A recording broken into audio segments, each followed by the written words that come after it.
You can spend years around emotionally distant people without fully realizing what it did to you.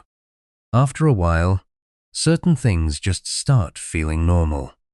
Handling everything alone, not expecting comfort, pretending you're okay before anyone even asks. Some people get so used to emotional distance that they stop noticing it completely. And then one day, someone treats them gently. Nothing dramatic, they just listen carefully. They notice small things. They speak softly when you're overwhelmed. And somehow, that small amount of kindness hits harder than expected. Not because you're weak. Maybe because some part of you got tired of always being emotionally guarded. The strange thing about emotional exhaustion is that it rarely looks obvious. Most people carrying it still go to work, still reply to messages, still laugh at things. From the outside, they look completely fine. But internally, they've gotten used to minimizing themselves. They say things like, "It's okay, I'm used to it. Don't worry about me," even when something actually hurt them. Not because they're dishonest. Sometimes it just feels easier than trying to explain emotions that were ignored too many times before. So eventually, they stop asking for reassurance, stop expecting patience, stop believing emotional safety is something consistent, and over time, the loneliness stops feeling temporary. It just quietly becomes part of daily life. Then somebody enters your life who feels different somehow. And honestly, it can feel unfamiliar at first, because they notice things. The way your energy changes when you're overwhelmed, how quickly you say, "I'm fine," how often you apologize unnecessarily, and maybe they don't even think much about it, but to you, their kindness feels unusually noticeable, not because it's perfect, because it feels calm. And people who spent a long time emotionally protecting themselves sometimes don't know how to relax around calmness. Sometimes they overthink it.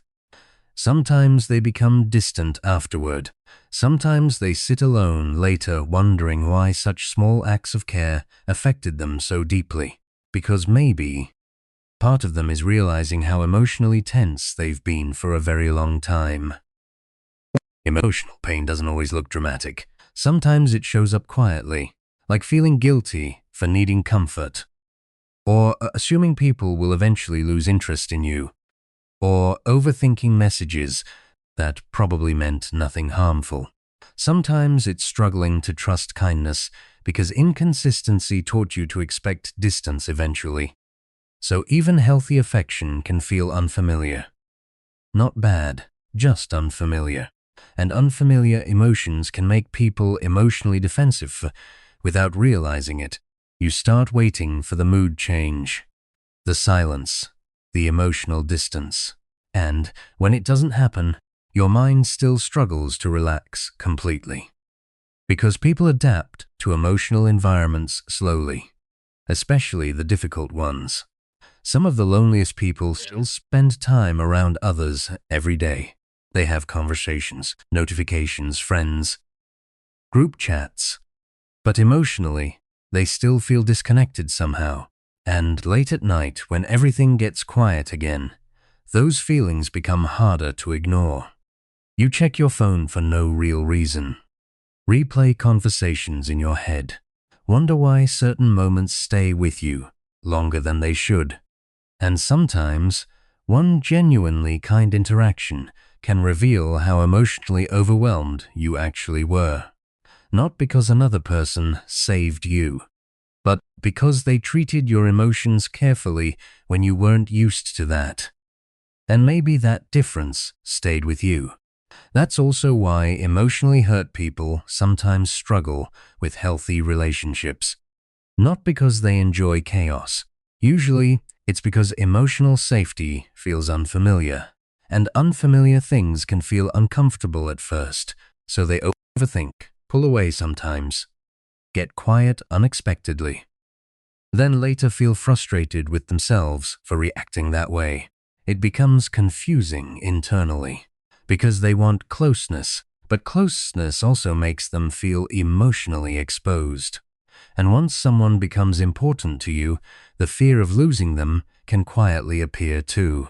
Sometimes emotional numbness feels easier simply because it feels predictable, even if it also feels lonely.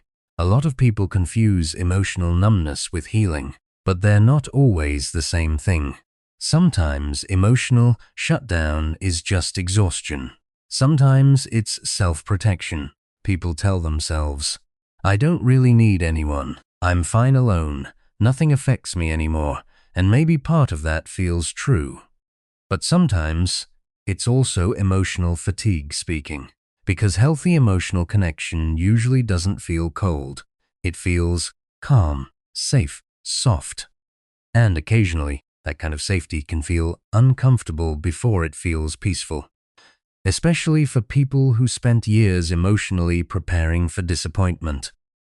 Sometimes people change your life without even realizing it. Not through dramatic speeches, not through perfect love, just through consistency, patience, gentleness, emotional care that doesn't feel conditional. And for someone who spent years emotionally adapting, that kind of treatment can feel surprisingly emotional. Because maybe the issue was never that they were too difficult. Maybe they just got used to relationships where emotional safety felt uncertain. And once they experience something healthier, they finally realize how emotionally tense they had been all along. Maybe that's why certain people stay in your memory for a long time.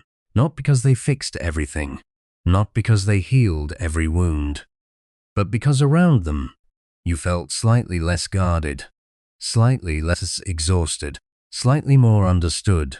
And maybe the moment kindness makes you emotional isn't something to feel ashamed of. Maybe it simply means some part of you finally experienced a little emotional safety, even if only for a moment. And honestly, a lot of people spend years thinking they're hard to love, when really, they just spent too much time around people who never handled their emotions gently enough.